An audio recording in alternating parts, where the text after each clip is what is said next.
What is going on, everyone? It's Nick from Breaking the Clutch. Hope you guys are having a fantastic day. And in today's gameplay, I've got this game is me going for my champion rank in 1v1s. At the moment, I think right before this gameplay, I'm at Onyx 1794, something right there. So I know I'm just like a game away. All it's going to take is a swift victory to make sure that I get that champion rank for the first time in this game for me. I think in threes, that was the closest I ever got before, and it was like a 1790. And then I had to stop playing before I could get that 1800. So this is really the closest I have gotten to a champion player, and we'll see how it pans out in this game. Two things to note: the guy that I'm playing he's no slouch. He's a very good player. He's a champion, I think 60 something in 3v3s, and he's an Onyx in twos. And I think he was just trying to grind out the ones. So just to make sure, because I know a lot of you guys question sometimes the players, the skill that the other opponents have, and you want to see their gamer tags and stuff like that, so you can look them up and see were they decent players and whatnot. But I can assure you, you'll see his gamer tag at the end. He's a good player, so no question there. The second thing that I want to talk about is that I had no audio in this gameplay. You can hear audio right now. My cap card was recording audio, but my headset was not working with me for some reason. So I'm actually going in just with visuals in this game. I'm going based on instinct to figure out, because audio cues do help a significant amount if you can hear that a banshee's been made or a building's been queued up, or a building's been produced. Those things help you return to your base, and it helps you produce the next thing in your lineup and your mental strategies, right? So I'm going in with just visuals. It makes this game just that more intense for me, because at the moment I recognize the guy's name in the pre-lobby, and I was nervous. Now we're gonna go ahead and I'm sticking with Atriox. I I think this is the first gameplay I've put up with Atriox. I'm actually 13-0 with Atriox coming into this game, and it's all on 1v1s. I haven't tried him in twos or threes yet, but I was playing Decimus in my placement matches, and I noticed there was a lot of weakness with Decimus.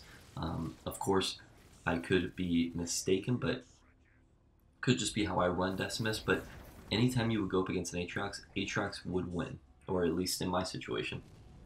And it's because Atriox, if you can get into that 7 to 10 minute mark, Atriox really shines, where Decimus kind of falls apart. Vortex in the late game, I'm just not convinced that that's the best situation that you want to put yourself in. Of course, there is room for that, but if you're going up in a 1v1 scenario where you don't have any other people to help you out with abilities, I would suggest that Atriox is the best player. Because if you do get pushed into that 7 to 10 and beyond game, Atriox's abilities is going to help significantly. Bulwark, make sure your unit's invincible. And then we've also got Plasma Mines. You'll notice that I'm going to implement, not Plasma Mines, I think it's the very first upgrade that you get. Can't think of it right now. But it puts Plasma Mines on your opponent's, or it puts it on the power node, sorry, not your opponent's. And real quick, the opponent that I'm playing, he is going choppers as well. I see this, it's not right to engage yet. Alright, so I'm gonna take a step back. I've let him know that I am going choppers. I'm going engineers with that mix. I couldn't tell in that scenario if he was going engineers as of yet, but right now, again, I said this in a previous video, if you're the chopper guy and you're pushing and the enemy's got choppers, they have time to stall for turrets, this is not an engagement you want to take place in. So let's go ahead and take a step back. You'll notice that I've got the upgrade for, again, for putting mines on power nodes. So I'm going to try to bait this player towards my power nodes, and that's really where Atriox comes in handy. If you skip fortifications, and I understand fortifications is a great first leader pickup for your points, but I would prefer, if I'm going up against UNSC, for instance, or Shipmaster, then I'm fine with going fortifications. No problem with that. The reason I go, I can't remember, the drop for the Plasma Mines is because if you come up against someone who's going choppers and you're going choppers, how you can get that edge is by baiting them into the power nodes that you've already picked up. Because again, there's 4 invisible mines surrounding that. And you'll see right here, he's going to trip over one with just a grunt.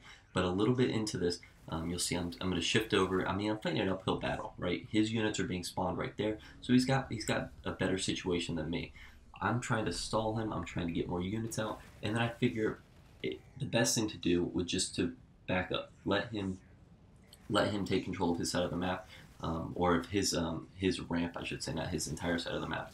And we're going to go ahead and try to just continuously micro. We're going to try to figure out what's his next step, right? Because my next step would be Banshees. Banshees are super powerful in the current meta. They are fantastic units. I absolutely love them. I'm glad to see that they are relevant again. I haven't seen them relevant since Halo Wars 1. It seemed like the first 2-3 months of this period, the Banshees were not viable, or at least in my opinion. So it's nice to see that they're back in action. And you'll notice it right here. I got to stay on his side of the map. I'm not trying to take control of his side of the map. Like, I'm not trying to push onto his base or anything like that. I'm just trying to make sure that he understands that I'm not going to just simply back up to my side of the map and let him just breeze on through. Now, the next part of my tactic is going to be I need to capture some power nodes. I need to get into the late game with these power nodes. And again, if I can get those plasma mines on it, then I'm going to be in a great position because I can simply bait him towards it. And eventually, if we think about it logically, he's got to go pick up power nodes at some point.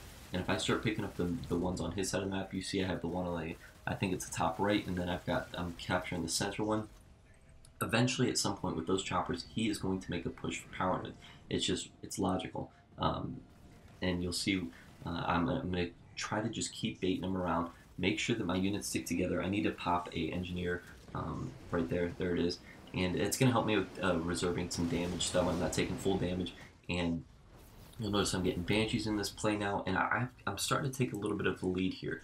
I've got, of course, I have a lot of engineers, but I'm fine with overcommitting with engineers because they play such a great part in the late game, especially with Banshees. And if you assault bases with Banshees, they are going to take some damage from turrets, from grunts, from reavers, and having those Banshees reduce the damage it's taken, and also in the same sense heal them up.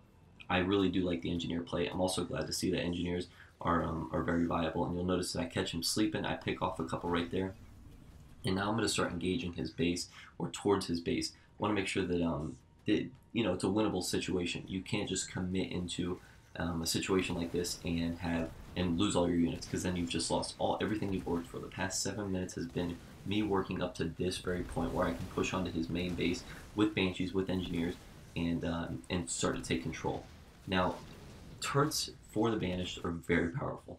Everyone's aware of this, right? So I've got to play this it's got to be a very careful situation. You can't focus simply on just killing off choppers. You have to focus on, or units. You've got to focus on everything here. We've got foundries that are being popped up. We've got turrets with fuel rod cannon. We've got choppers that are coming up. We've got grunts from him that are coming up, which are anti-air. Even as weak as they are, they still do good damage to air, and I would utilize those grunts to attack engineers, for instance. So this situation right here is very tricky in the way that you want to line yourself up. Now, what I don't like about this is he's sending his reavers right into my Banshees. Banshees right now, very powerful. I'm just going to rinse the reavers. I would keep the reavers towards the front of the base or the opposite side, right? I keep them parallel to the Banshees and put a little bit of distance between me and the Banshees if I was using reavers. And you'll see we're in it now, right? We're not going to be able to back off this. It's going to be just grinding out every situation, analyzing what's the best unit to attack. Is it turrets? Is it the foundry? Is it the reavers as they come out? So this is no easy situation, especially when considering that he's got all the anti-air stuff. He's got grunts that are anti-air. He's got reavers that are anti-air. So, and he's got fuel rod turrets.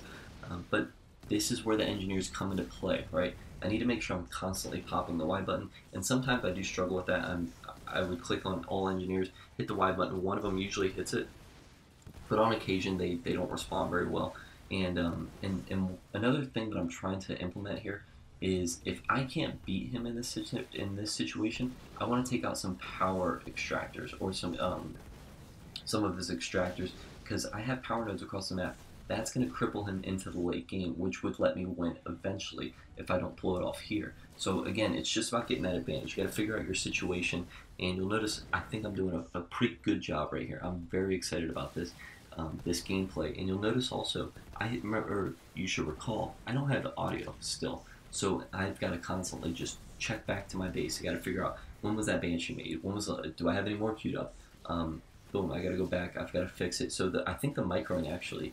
I think this is one of my best micro games, and I'm sure some people might disagree that this is good mic running, but I think this is one of my better ones because the fact that I don't have audio means that I've got to just constantly go back and forth and check. Whereas before, if you have audio, I get a little bit lazy. I rely on hearing things. Maybe I'm a second behind because if I hear Banshees, say Banshee has been made, maybe it takes a second for me to jump back. But in this situation, I'm getting there just slightly early to my AirPad, and I'm able to just queue up the next one just because of the fact that I don't have one. I don't have the audio queued for it, so I'm constantly checking. And you'll notice that he's got a bunch of grunts, right? And I struggle with how to engage these guys, so I try to buy Spirit Assault there, and I'm going to try to drop in some Suicide Grunts on top of them. I don't want to engage them with my Banshees, and this might sound silly, but I need to make sure I'm continuously focusing on everything he's got, because if I focus on that, he can get up an anti-air turret, he can get out more, he can get out a Foundry, get a Reaver going, maybe he gets a Shield Gen going. Grunts are the least of my worries, even though they are anti-air and they're doing decent damage to my engineers and to my Banshees. I just can't be concerned with that right now. I'm prioritizing myself, and I've got to make sure that I just stay focused on his base. And I mean, that pretty much does it. I thought it was a fantastic gameplay, and I'm really proud of this one. I hope you guys did enjoy. I hope you guys learned something. If you saw something that I didn't, something that can help improve my gameplay, please, you guys always know, leave those comments down below, and I will be answering any and all questions, comments. Oof, that's it. I'm so happy that I finally got my champion rank. I'll let the rest play out. You guys can see what champion rank I ended up getting, and I won't be on until Wednesday, so that champion rank may fall in the meantime. But I plan on continuing and trying to get into maybe the top 50 now, top 40, and I'll keep improving like that. So I hope you guys did enjoy. Thank you guys so much for watching. Have a fantastic day. We'll see you guys next time.